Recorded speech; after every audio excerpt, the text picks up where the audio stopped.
Bem, e para finalizar essa semana, nós vamos falar de contratos. O que são contratos? Só pararam para pensar? Para que serve um contrato? Não é só um papel escrito, né? Aquilo ali tem algum objetivo. Bem, o que é um contrato? É um acordo de vontades entre duas ou mais pessoas com a finalidade de adquirir, resguardar, modificar ou extinguir direitos de natureza patrimonial. Contrato serve para negociar tudo. E eu posso ter os contratos mais variados. Compra e venda de um bem, prestação de serviço, de pintura da casa, compra de uma bicicleta, contrato para, por exemplo, a babá cuidar da criança. Tudo isso são contratos. Cabem em contratos. Todavia, dentro do direito, alguns contratos vão ter alguma regulamentação específica, como, por exemplo, os contratos de trabalho, que eu tenho toda a CLT voltada para eles. Eu vou ter contratos específicos quando eu trato, por exemplo, de bens imóveis, que são contratos de direitos reais, e vão ter uma regulamentação. Contratos de prestação de serviço, outros já estão dentro do direito civil. Bem, quais são os requisitos para eu considerar que eu negociei um contrato e esse contrato é válido? Válido quer dizer, eu vou poder fazer ele ser cumprido, seja amigavelmente, seja perante o judiciário. Um contrato, para ser considerado válido, ele tem que ter os 3 requisitos: agente capaz, objeto lícito possível e economicamente apreciável e forma prescrita ou não vedada em lei. O que é um agente capaz? Lembra que eu falei de capacidade? É para isso que servia. Agente capaz é aquele que pode assinar porque ele tem capacidade de fato para assumir uma obrigação. Se ele tem mais de 18 anos e ele tem condições de exprimir a sua vontade, ele é considerado um agente capaz. Se ele tem entre 18 e 16, ele precisa de um assistente. E abaixo de 16, ele precisa de um responsável legal. E tendo, então, ou responsável legal ou assistente, ele vai poder assinar e vai se considerar que o contrato foi assinado por alguém que era capaz. Então, ali eu cumpro o requisito de agente capaz. O que é um objeto lícito, possível e economicamente apreciável?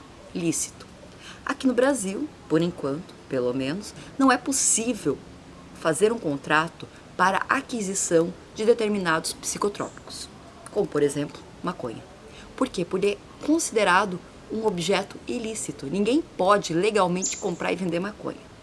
Claro, várias pessoas fazem uma série de coisas, mas se eventualmente você comprar 3 gramas de maconha e essa mercadoria chegar e não for aquilo que você pediu, não tem como você cobrar no judiciário para devolver o dinheiro. É por isso que ele tem que ser lícito. Por que ele tem que ser possível? Porque eu tenho que ter possibilidade de entregar esse objeto. Eu não posso, por exemplo, por mais que algumas pessoas tentem, vender um lugar no céu, vender uma casa na lua, porque não é possível, no mundo atual, que eu garanta a entrega desse bem, a entrega do objeto do contrato, certo? Faz sentido? E ele tem que ser economicamente apreciável, ou seja, tem que ter um valor econômico atribuído àquele objeto que eu vou negociar. Eu não posso, por exemplo, fazer um contrato de compra e venda do ar. Por quê? Primeiro, eu não consigo apreender esse ar, ele não é possível. E no momento atual, o ar ainda não é considerado algo economicamente apreciável. E por fim, por que tem que ter a forma prescrita? Prescrita quer dizer escrita, né? Definida na lei. Ou não vedada, não proibida na lei. Porque alguns bens, como eu havia comentado no vídeo anterior, como os bens imóveis, precisam ser feitos de uma determinada forma. Eu só posso comprar, legalmente falando, e podendo executar esse contrato depois, uma casa, se eu tiver feito uma escritura pública de compra e venda. Senão, esse objeto não vai ser considerado válido para a compra e venda, para a transmissão da propriedade. Outra coisa que tem uma forma que é prescrita em lei: casamento.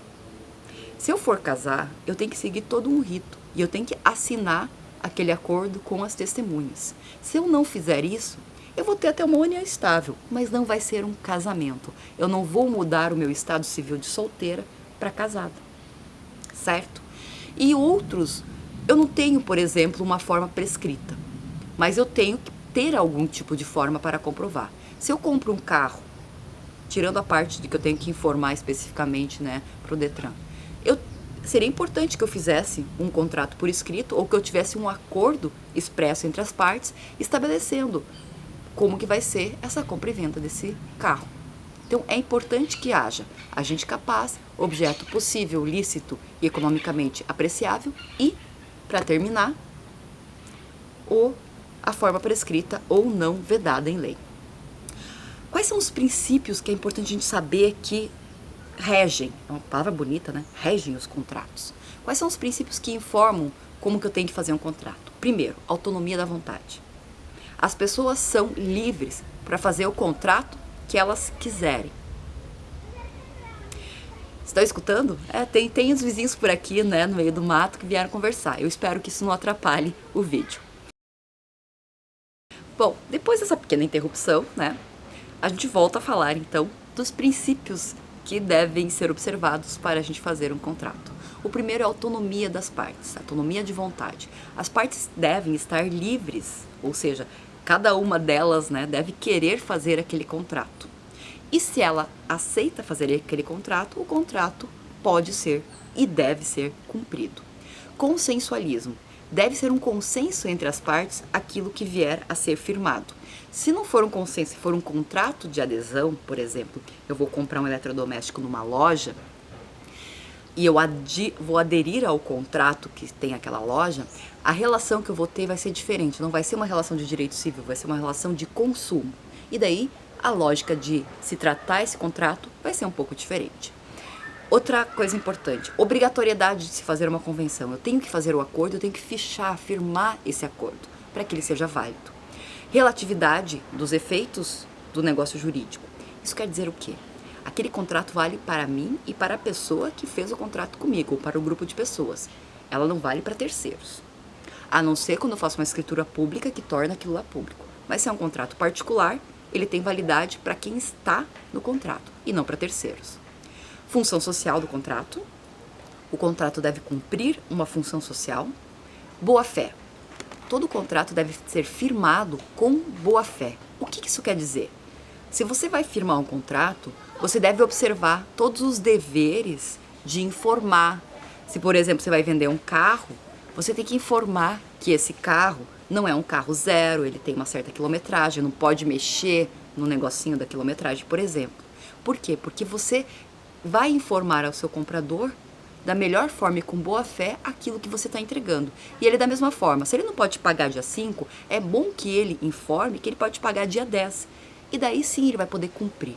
Essa é a ideia da boa fé de um contrato e os deveres colaterais, né, de cumprir o contrato. E por fim, quando eu faço, por exemplo, um contrato de adesão, sempre a interpretação dele, como é o caso da compra do eletrodoméstico, essa interpretação vai ser mais favorável ao aderente. O contrato, se ele não seguir esses princípios e nem os objetos, ele pode ser considerado nulo ou anulável. Quando que um contrato é nulo? Quando ele não seguiu aqueles requisitos. Quando, por exemplo, foi celebrado com uma pessoa que era incapaz e que não foi acompanhada. Quando o objeto for ilícito, ou impossível, ou indeterminável. Quando o motivo determinante for um motivo ilícito, por exemplo, eu fiz um contrato com ele, que era um contrato de prestação de serviços, que eu falei que era de carpintaria, mas na verdade não era de carpintaria, era um contrato para matar alguém. Não pode se revestir, por exemplo, uma forma que era obrigatória em lei, e daí nesse caso ele vai ser considerado nulo. Casamento, por exemplo, só é um casamento se for feito segundo o rito que a lei estabelece. Se for esquecida alguma solenidade, por exemplo, né, perguntar se a pessoa está de acordo. Se tiver por objeto fraudar uma lei que é obrigatória, eu vou fazer um contrato para disfarçar alguma coisa, fazer um contrato de compra e venda para não pagar imposto. Esse contrato pode ser considerado nulo. E também se a lei declarar aquele contrato nulo ou proibir a sua prática. Essas são as situações em que o contrato pode ser considerado nulo. Quando que ele vai ser anulável? Quando eu tiver algum erro substancial, por exemplo, posso tentar anular um contrato em que eu achei que eu ia casar com uma pessoa que tinha 30, mas na verdade ela tem 60 anos, sabe? Tinha feito um monte de plástica. Então é um erro quanto à pessoa, e esse contrato pode ser anulado. Eu posso anular um contrato quando houver dolo, ou seja, má fé da outra pessoa, quando houver coação, a pessoa colocou um revólver na minha cabeça para eu assinar aquele contrato. Quando eu estiver em estado de perigo e eu for obrigada a fazer aquele contrato, ou quando o contrato for feito para fraudar um credor. Eu peguei e simulei um contrato para dizer que eu tenho uma dívida para não pagar o meu devedor de verdade. Bem, considerando então como ele pode ser anulado, quais são as partes que compõem um contrato? O contrato tem que prever quem são as partes, ou seja, quem são as pessoas que assinam esse contrato, física ou jurídica, quantas são, e qualificar, colocar quem elas são, os documentos, colocar o domicílio, colocar qual é o objeto desse contrato, quem está sendo contratado nisso. É uma prestação de serviço? É uma entrega de um bem? O que é?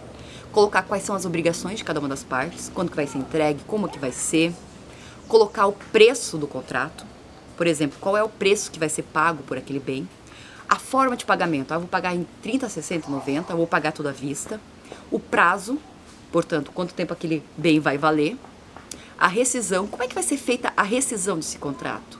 Ah, se por acaso acontecer alguma coisa, eu vou avisar que em 30 dias eu quero rescindir esse contrato.